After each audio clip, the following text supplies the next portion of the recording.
Empowered people make informed decisions that lead to living a life without regret. This is Sarah Kaki and Shauna Woods from Atlanta Divorce Law Group, and this is the Happily Ever After Divorce Podcast.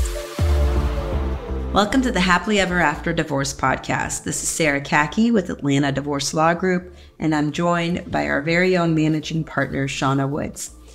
And this episode, we will discuss the 10-year itch, not the 7-year itch, but the 10-year itch. And why the 10-year? Well, really for no other reason than that's the pattern we've identified here at Atlanta Divorce Law Group, speaking to thousands of clients and people who are either going through divorce or contemplating divorce, or even really people in our lives, Shauna, right? Right. 10 seems to be the number. I'm sure you do, but I don't have any statistics on it. I don't have any data point other than this is the number that I keep hearing and seeing show up is something happens around that 10-year mark of marriage where it becomes a bit of a make it or break it. It does. And what I was reading and the statistics that I was looking at is very interesting. Of divorces, of the people who are going to have the divorces, the highest percentage, 31%, is done between 10 and 19 years. And that doesn't surprise me at all. They did mark, it was a 5 to 9 year was a 23%, and then the 10 to 19 years was a 31%. And it's the largest percentage of those people who are going through divorce. But a couple of the other studies that I was looking at were interesting to me because in particularly they were studying women and showing that women have the highest level of dissatisfaction or report the highest level of dissatisfaction in their marriage around this 10-year mark. Men are not necessarily showing up in the same way. So it begs the question, what is it about this 10-year mark that women are struggling with? That's so fascinating. So I'm going to give you my thoughts, mainly based on talking to so many clients and people who have contemplated divorce. Also a little bit of a studying I've personally done on men versus women. I've dug deep into the topic. So somebody I've mentioned numerous times, which is Alison Armstrong, and she has lessons and courses you could take on understanding men and understanding women. From what I understand, when women are done, they're done. When something finally snaps in their head, it's over. It's very hard to undo that.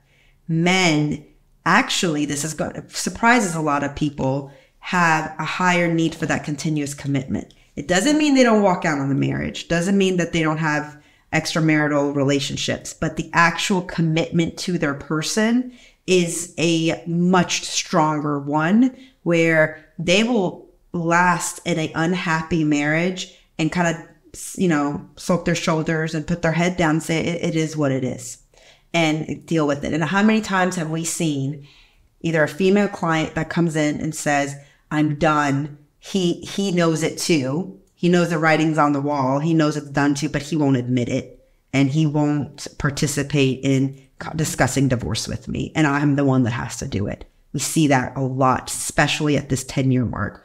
Or we see a sweet man who comes in and says she filed for divorce. I am begging her to not go. I am begging to stop this. I will do anything. I love my wife. I don't want this to be over. And he is completely lost over what happened. Yeah. And he can't pinpoint it. Again, this is a 10-year mark I see. And you're right, because now that you're mentioning it, it all goes down to me, usually the woman standing up and saying, I'm done, and starts there. It does. At that 10-year mark. Yes. And then we have to look, well, what happened in those 10 years prior that got her to be the quote unquote done, right? And again, I don't like to genderize, and I think we both have masculine and female energy. All of us do. Sure. But when we talk about kind of looking at these statistics and these, overall reaching aspects to this divorce, what most of the time that you're seeing is the women are carrying the emotional weight of the relationship. They're doing all the emotional work in the relationship. Anything that needs to be discussed, they're the ones bringing it up. Anything that needs to be worked through, they're the ones, pushing it to be worked through. And a lot of times you'll hear what we hear all the time. I tried to get him to go to therapy. We went to marital counseling. It didn't work. He wasn't willing to do counseling on his own. And I'm not man blaming or man bashing, because we do see the flip side too, don't get me wrong. But the vast majority of times we're talking about women who walk in and we know when they're done. Yes. There is absolutely... There's nothing that can be done about it. There's very little crying at that point. Right. They are down to the business of how do we make this relationship end so that I can get on with the rest of my life. And fast. And because they have done, for the vast majority of that time, that really hard emotional work, and they haven't gotten a response. They haven't gotten any input or feedback to help them to think this is going to get better in the next 10 years. Right. But I do think there are other reasons that kind of feed into this particular mark. Why 10 years? Right. So let's break that down, for instance. And I think you're absolutely right. I think that the women have done a lot of the emotional caring, and reason for that is women, the feminine energy, the feminine characteristics is a lot more adaptable. Yeah. It turns itself into a bends and breaks in all 50 different angles and shapes to adapt. The masculine characteristic is a lot more single focused. I need to get this family through A through Z. And unless you grab that masculine focus with a very clear and literal sign that we are in danger, we need maintenance, we need help, all of the feminine ways of showing it indirectly are not clear and literal enough for that masculine energy that's looking to get the family from A to Z. Yeah. They are single focused on, this is the journey, this is where I'm taking this family, and I'm going to put all my efforts on that. And I'm pretty clear that when we got married, we had this understanding that this is the part she was going to play, and this is the part I'm going to play, and this is the plan. This is the plan. Right. And sometimes the masculine is not that great on expressing the plan to the feminine, and the feminine feels like they're just absorbing a lot and becoming a punching bag to a lot without completely having a clear idea of where are we headed? Why do you need more? Why are you just trying to make more money? What is this just about money? They don't get it. But also, so this is really just two people having a hard time speaking each other's language. And that's why the 10-year mark, can you either make it or you break it. The feminine is not good about being literal in their communication, right? So it's never, honey, our marriage is in trouble. I am starting to lose affection. I am starting to lose hope in us. I need us to go on a date. I need us to go on a trip together. If you ask a woman, how did you communicate your dissatisfaction? I am telling you, they will never, most of the time, not all women, most of the time have not been that direct and literal to wave that red flag before their spouse. I agree. And I do think a lot of it comes from, well, he should have known, is what I hear. Yes. He should have known from the way I was acting. He should have been feeling this too, and not expressing the desires of where you saw your marriage going. And I don't think people have enough of that conversation in the very beginning either. Where do you see our marriage in 20 years? Where do you see our marriage in 30 years? What are our mutual goals? And I'm not just talking, like you said, about money, right? If your goal is to make money, go out, become a workaholic, make as much money as you possibly can. If your goal is to have a happy family life, you're going to have to figure out what else to do besides making money. And it's so funny because you read all the articles out there or the books about signs of things that make a marriage fall apart. And they'll say it's because a lack of money is an issue, or there's not enough intimacy, or they're not dating each other enough, or they're not being kind enough to each other. I think all of it, Shauna, really comes down to one thing, and all this stuff is a symptom. And what it is vision building together as a couple. We've had this conversation before when we talked about treating a marriage as an organization, treating a family as an organization. An organization without a purpose, without a mission, without a vision of where we headed, it's going to go through the good times and then run out, right? Absolutely. And it's going to lose itself. I agree with you completely. And I think that that's part of the, well, it probably is the issue, is both of you are not on the same page about what 10 years looks like. And 10 years is usually a big mark for most of us, right? We hit another 10-year birthday. We hit a 10-year anniversary. It's a mark to look back and say, where were we? Where are we going? Is this where I want to be for the rest of my life? Well, here's what happens. You're in the South, which we are. Most people are getting married pretty young, right? They're getting married right out of college. If you're further up north, they're waiting to build their career a little bit before they get married. And again, stereotyping, but this is, for the most part, what happens. Accurate. When you first get married, there is a vision. The vision is we will build our careers, whether both of us are building our careers or one of us is building and the other one is supporting the family. We will make enough to get to a point where we can afford our own house, and then we will be able to have children. And some people's vision is you'll be able to quit your job so you can take care of the children. Some other people's vision is, you know, we will have enough money so we can put all kids in daycare or get a nanny, whatever. That's a personal decision. That is the initial vision, usually. And it's more or less unspoken because it's such a it's like a vision that society has kind of given every young couple in American culture. It's the American version of the American dream. I call it the American version of the American dream because immigrants, we have a different American dream. We can have a different episode on the American dream version. But I think to natural born American citizens, this is part of the American dream. We both go to college, you find your sweetheart in college, you get married, and then our American society has handed that young couple, here's the vision for your marriage. Now, what happens is somewhere around sort of the economics of our society right now, the socioeconomic factors today, somewhere around year 5 to 7, they're able to achieve a lot of that, right? Right. But from the year 7 to 10, a new vision has not been adopted.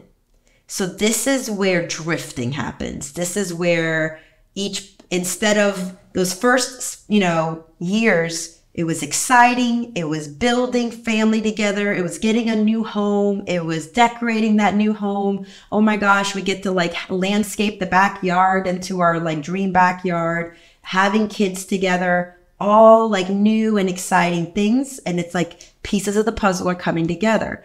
Somewhere along the line, when you were close enough to hitting the goal, a new conversation wasn't had of okay, where are we going next? And it doesn't have to be anything huge, but just a meeting of the minds of, like you said, what do you think the next 5 to 10 years looks for you? And what do you think it looks for me? What would it look like as a couple?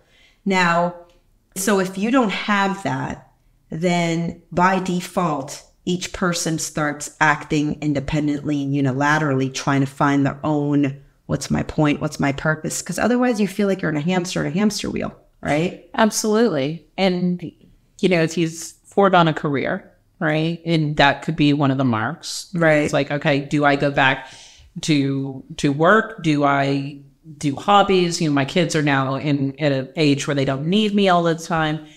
All of these things, I think, play into it. But the stagnation, I think, is what kills marriages more than anything else. It is sheer boredom. You've gotten to the place where nothing excites the two of you together. It's the whole you're growing or you're dying concept. Absolutely. And things become boring. You talk about the same things. You don't experience new things. It takes an effort to make it work. You don't just get to go, oh, we've been married 10 years. Everything's going to be happily ever after from here on out. Even if it is just developing one night a week, that is to the two of you, something new, something exciting, something you haven't tried before. Anything to keep that spark going. But to your point, really sitting down and saying, what's our next adventure? Right. I don't mean, it could be traveling, but that's not what I mean. Right. Our next adventure is, where am I going in my career? We're going to help me get there. Where are you going in your career? We're going to help you. Or what do we want for the kids for the next 5 to 10 years? What do we want for the kids for the next 5 to 10 years? What do we want for our aging parents for the next 5 to 10 years that we as a family can provide? what kind of retirement do we want to landscape out for ourselves, right? What is it, our goals? Having those goals and working to accomplish that is what makes marriages work. Yes. Yes. It's just like an organization. Absolutely. An organization without goals, without a vision. Now, what I think is interesting, why, again, going back to the masculine versus feminine characteristics, is I tend to believe that somewhere along the line, the man in the marriage, probably around year 7 or so, did adopt a new plan and never verbalized it to the wife. And so once they got close enough where he was like, okay, like I made it. I got my hunt. The hunt is complete. The house is here. The children are here. We have a little bit of money in the bank account for savings. He starts putting his eyes on the next hunt. And then that next hunt, which we commonly hear, is like, I want to have a sizable savings account. I want to pay off the house and we can start traveling the world together. Or I want to be able to, retire early, or I want to buy a vacation home somewhere that we can take the kids and then see our grandchildren grow there, or the grandparents over there. He has another hunt. The big mistake he makes is he doesn't get her buy-in. He doesn't bring her into it, and he doesn't partner up with her and say, honey, like, this is the vision I have. What do you think? And then let her sparkle some of her magic and her thoughts into it as well. And now it's joint. Yeah. And she feels like, okay, the next 5 years, this is why I'm bending and adapting and carrying this emotional baggage for. Because she was fine doing it before because she saw the vision, she saw the point. But once it was there, now she's like, what are we doing? Are you just trying to make more money? Are you just money hungry? What are you saving for? Are you getting away from the family? Do you not want to spend time with us? Yes. Right. So we hear all of these things, and those are the symptoms of this underlying issue. And I love what you said, her buy-in or his buy-in. Right. Right. Because you don't want to just be like, here's the vision, jump on board. It is a collaboration, and you married this person for a reason. Take the fact of the romance and, the giddy feelings, that new relationship energy that everybody gets the boost from.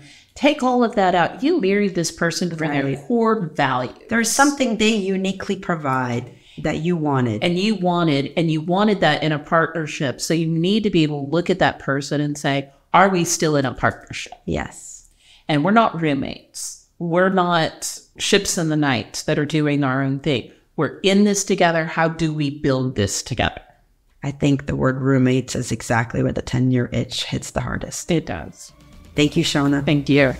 Thanks for listening to the Happily Ever After Divorce podcast. If you'd like to learn more, go to atlantadivorcelawgroup.com/resources.